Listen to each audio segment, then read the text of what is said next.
Hello YouTube, it's a beautiful day here. It's July 6th and been out for a walk, and I thought that I would make a video in regards to an article that somebody sent me earlier today.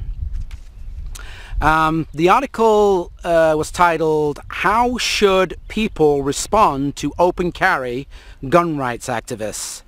Activists in Texas going into public places with visible firearms. I don't know if some of you have seen this article. I will put the link in the about section of this video. Anyway, the article was written on June 26th this year, 2014, and goes on, I've got some notes here, it goes on to say, they've got a lot of attention because some chain restaurants and stores have prohibited them from openly carrying. Well, it's up to the business owner. If the business owner wants to allow people with weapons to, come in his or her restaurant, it's their business. They have a right to allow people, in and out the restaurants. This fear is legitimate, as many have pointed out. There is no way for bystanders to know whether the people with guns are good guys or bad guys. It is rational to be afraid of someone with a weapon, especially if you know nothing about them. Furthermore, as Jon Stewart has pointed out, better than anyone else, he's pointed out better than anyone else. Jon Stewart's better than anyone else. I don't know about that. What's your thoughts on that?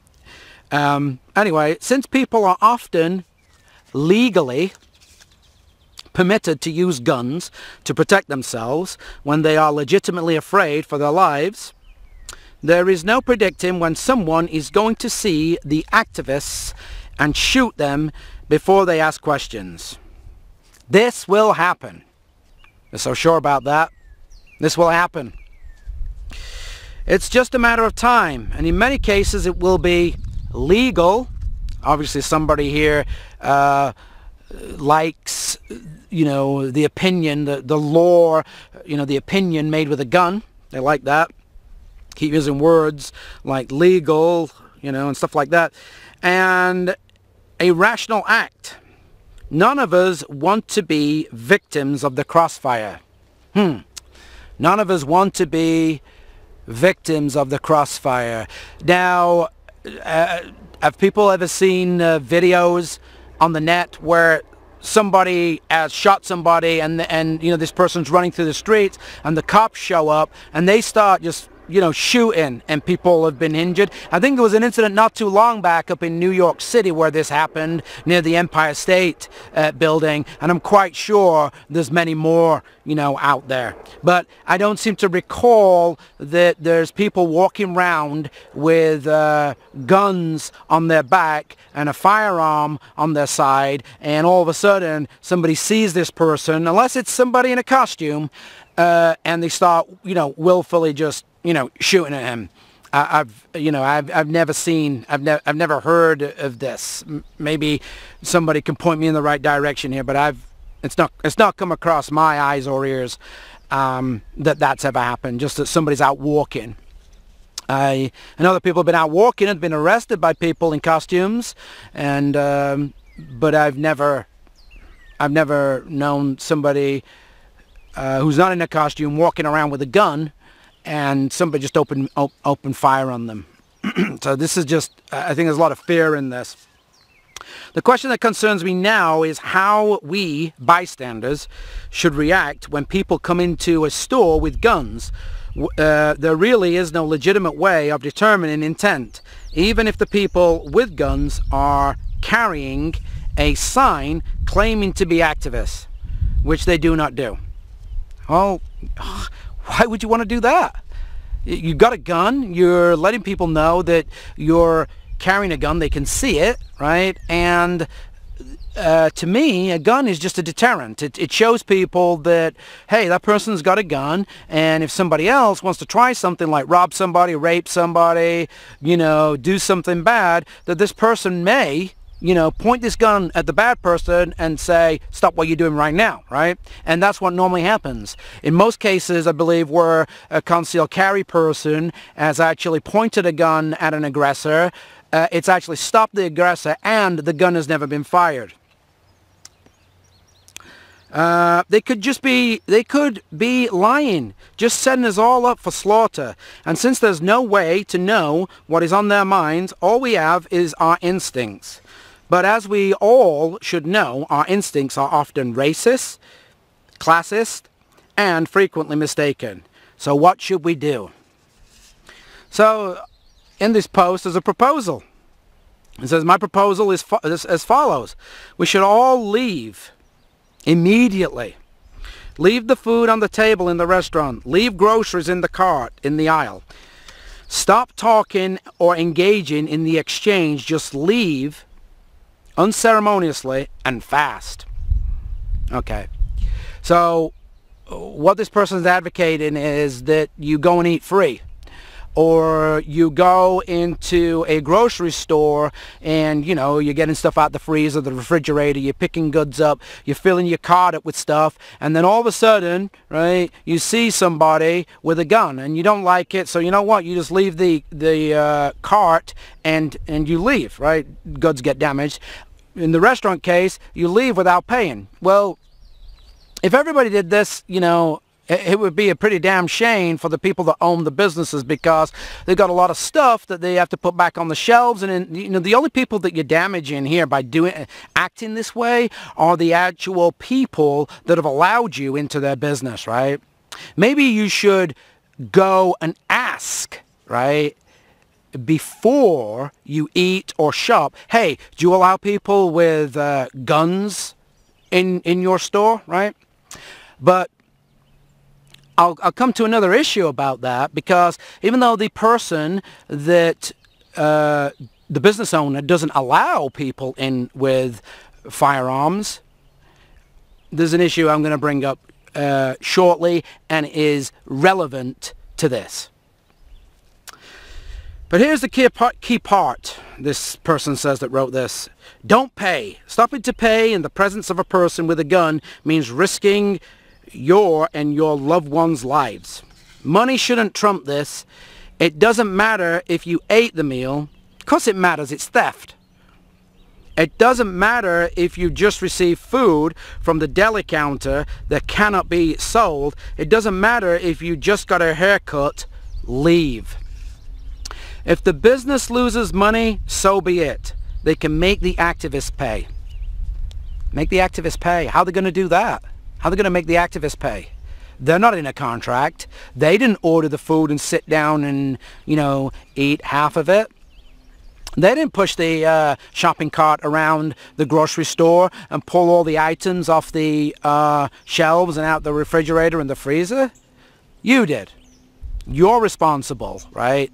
This is just like irresponsibility. Again, ask the store owner, the business owner, do you allow people in here with guns? But you know what? This is a question that you're going to ask, which is really irrelevant, and I'm going to get to that, like I said earlier on. The author goes on to say in this article, following this procedure, it has several advantages. It protects people. It don't protect people. How is getting up and leaving just because you see somebody walk in with a gun, right? Or a group of people walking with a gun, and they're not pointing these guns at anybody, right? Actually, people with guns actually protect people, right? And I'm going to get into it shortly. It protects people, forces the businesses to choose where their loyalties are. If the Second Amendment is as important as people claim, then they should be willing to pay for it. Well, yeah, somebody did pay. They lost their parents, and like I said, I'm going to get into that shortly here, right? And there's many other cases, I'm quite sure, that'll like the one that I'm going to get into in a minute. God knows free speech is tremendously expensive. This proposal has added advantage of taking the activists seriously. Most gun rights activists describe a world of tremendous dangers. Guns, they repeatedly tell us, are the only thing between home invasion, rape, murder, and government intrusion. Okay, well, if that's true, we bystanders should be equally afraid and react instantaneously to keep away the chaos and the violence we learned to be afraid from the gun rights supporters. You didn't learn to be afraid from the gun rights supporters. You learned to be afraid because you watch too much fucking TV. That's where you learn to be afraid. You know, gun-free zones where people can just willy-nilly just walk in with a gun and start killing people because there's nobody there to defend the innocents. That's where you learned this. The talking heads on mainstream media feeding you lies and bullshit. That's where you learned to be afraid. You have not, most people, right, have not been, the talk about they don't like guns and everything. They've had this, you know, they've been programmed, they've been told by people that also don't like guns that guns are dangerous. Guns are dangerous if somebody doesn't know how to use it. It takes an action of a human being, right, to use a gun. Guns don't kill people, people kill people. But I'm going to get to something here in a bit. They've gotten everything they wanted, the gun rights activists.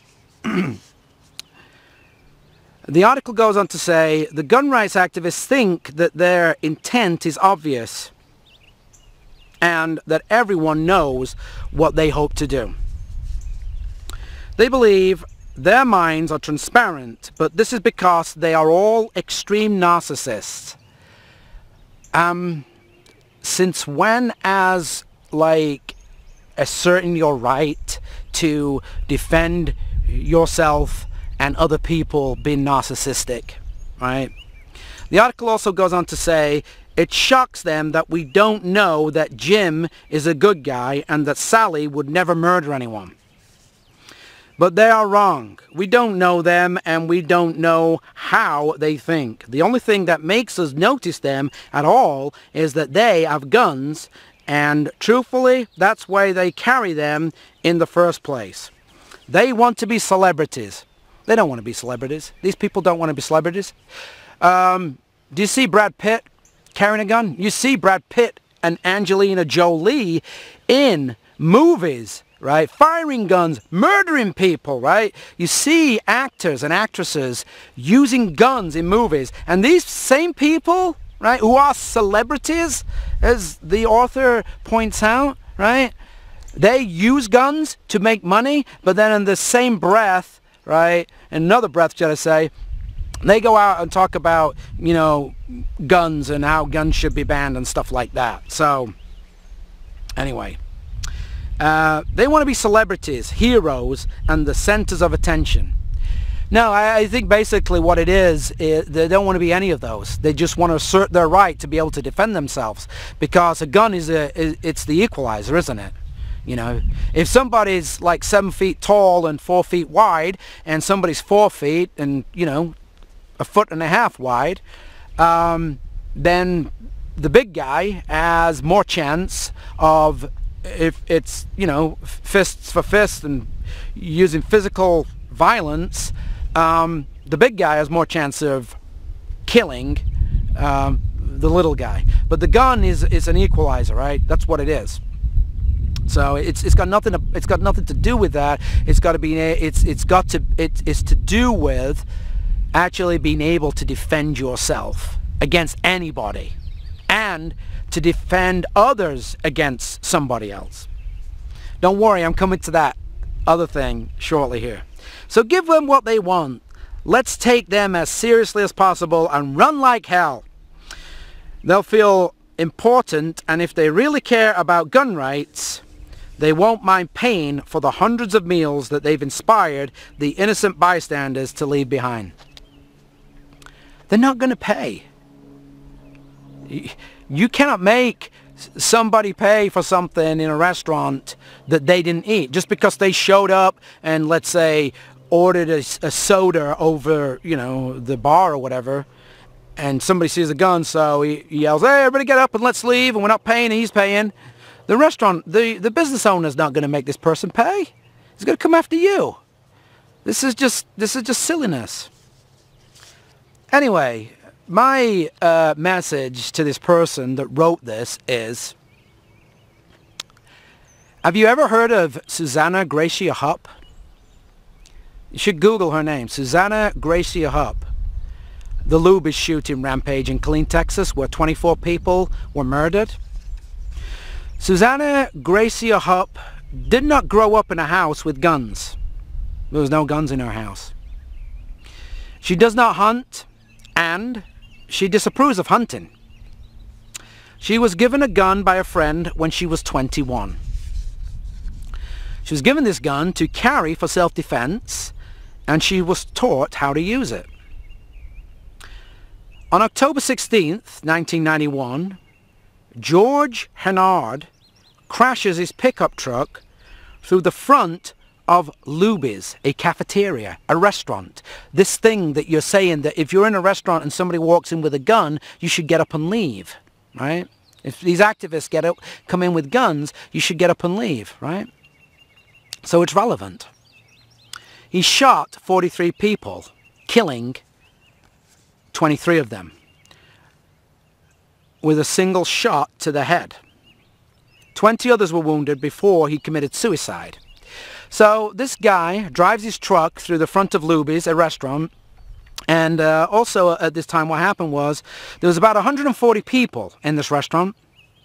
All right, so let's assume that these people, there's 140 people in this restaurant at this time. And the first victim was a veterinarian, Michael Griffith. He's only 48 years of age. And he went to help and assist Hennard out of his vehicle. Hennard shot him straight in the head. Hennard approached then 32-year-old Susanna Hupp and their parents. Hupp reached for her .38 revolver in her purse, only to remember she had left it in her vehicle to comply with the law. Yes, the law. The state of Texas, Texas law at that time required that concealed carry was not allowed in public places. This guy was stood right there. Hupp's father was murdered in an attempt to subdue Hennard. And as Susanna Hupp was escaping, her mother was also murdered as she cradled her wounded husband. So here we have somebody, Susanna Hupp, that had a concealed weapon, but the law said that she could not take it into restaurants, and she could have, quite possibly, could have stopped this man killing all these people if her gun was in her purse, which she wasn't allowed to have. Peace.